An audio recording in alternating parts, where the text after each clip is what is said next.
So why did the damn Democrats lose the election?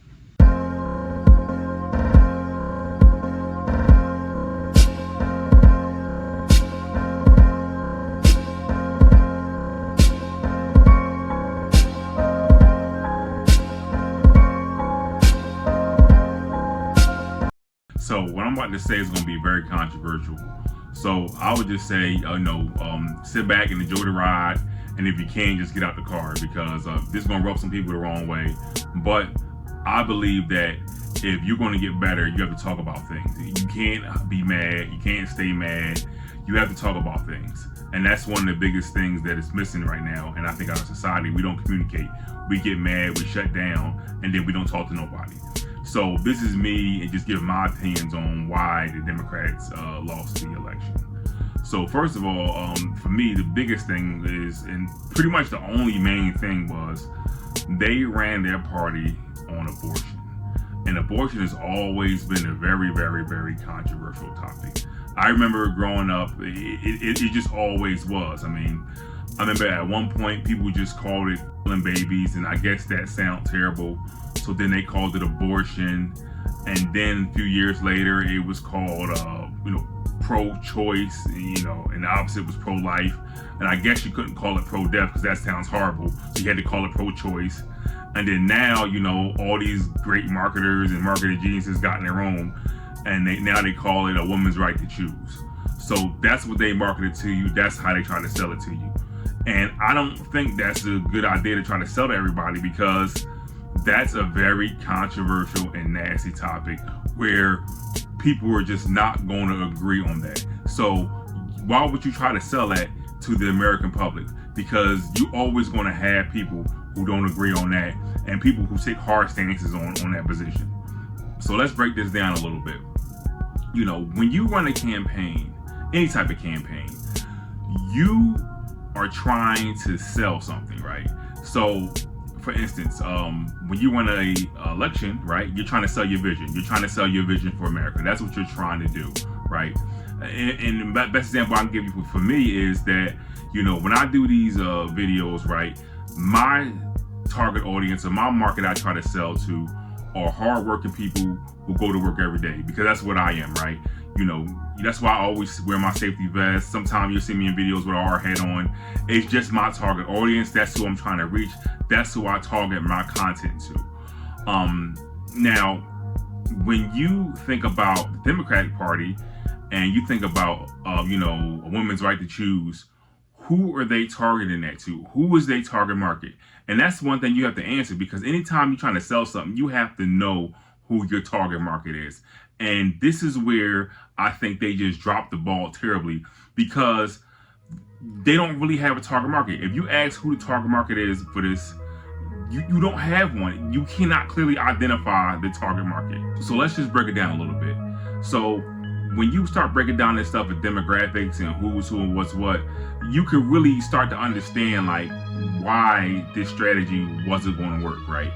So for me, let's just start with single men.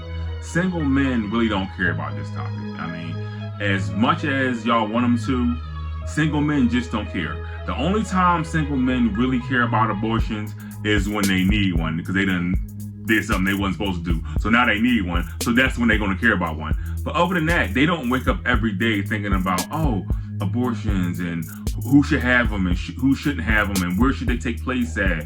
And they don't think about that stuff. I mean, I remember being a single man. I just never thought about that type of stuff. I always thought, okay, I'm gonna have sex. If I have sex, I'm gonna use some contraception, condom or whatever, or something. And that was it. I wasn't thinking about, pro-life and pro-choice doing my everyday living and my everyday process. And and I'm not saying that just because you don't think about it every day that you can't have any empathy or sympathy for people who do, or you can't have any feelings about the topic or the subject, but it's just not your everyday thing that you're thinking about. So the next target group I want to talk about are married men. As a married man, I can tell you, we definitely don't think about abortions. We just don't think about it. We don't think about that stuff. What you do is you get a woman, you find a good woman, and if she's good, you're going to have kids. They're going to be your kids, and you're just going to live your life. You're not thinking about that.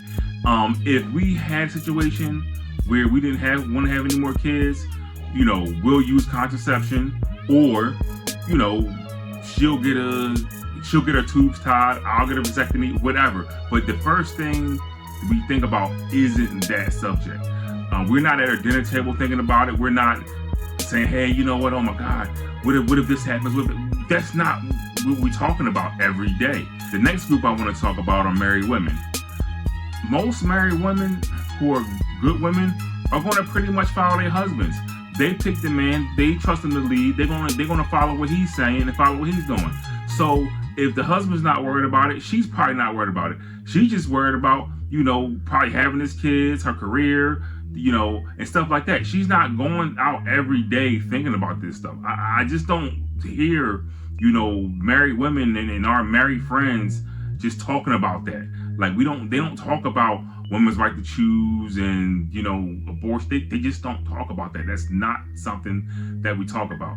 Now, the last group of people I want to talk about are single women. Now, I can do 2 or 3 videos and a breakdown on that, but I'm just going to try to keep it short and simple just because of time constraints. I don't want to go too deep into it, but I'm just going to break down the basic stuff. Single, decent women, who are not out there like that, they're not thinking about that. They are responsible. They understand the consequences of having a baby. They're not letting all these men run up in them and do that type of stuff where they're going to be in a situation where they need a bunch of, baby deletions. They're not going to need that. So I don't believe they are thinking about that either. The next group of women I want to talk about is the women that, who are religious. Religious women, again, they're not thinking about that. Hardcore Christian, hardcore Muslim, hardcore Catholic women aren't thinking about it. It's not going to move the needle. I'm not saying none of these women won't feel like they want or need these rights. But what I'm saying is, it's not going to make or break most of them every single day. They're having protected sex. They are being responsible. They're having meaningful and productive relationships. Also, real boss chicks, not the fake ones, the real boss chicks. The real boss chicks is out there getting their money, running their business, paying their employees, got payroll, got real things to do. They're not thinking about abortions, right? They're too busy running their business. They're more concerned about the economy. They're more concerned about their stocks. They're more concerned about their paper. So the real boss chicks, and not the fake ones that's getting flown out and doing all this other craziness, not those. I mean the real ones that's actually out there conducting day-to-day business. They're not worried about this. So the only group of people I can really think of that will be 100% in on this whole thing are people that are very promiscuous, right? So if you're a promiscuous male or promiscuous woman, then yes, you're going to feel some type of way about, these rights. And it's going to bother you to the core because you need to get this stuff done over and over again because you're being irresponsible, right? That's the people I think is going to bother the most. I think that's the people that's going to be like, hey, you know what? Let me run up here and, cast my ballot for this among everything else that's going on in the country because this is important to me and this directly affects me and my day-to-day life and my lifestyle, right? So, and I'm not judging people who are like that. I'm just saying that's the group of people that I think that's going to be swayed by this the most. And just to end this, ultimately, I would like to say I'm disappointed because a lot of these people who are in the media and a lot of these people who were in the Democratic Party used this and played on people's worst fears, right?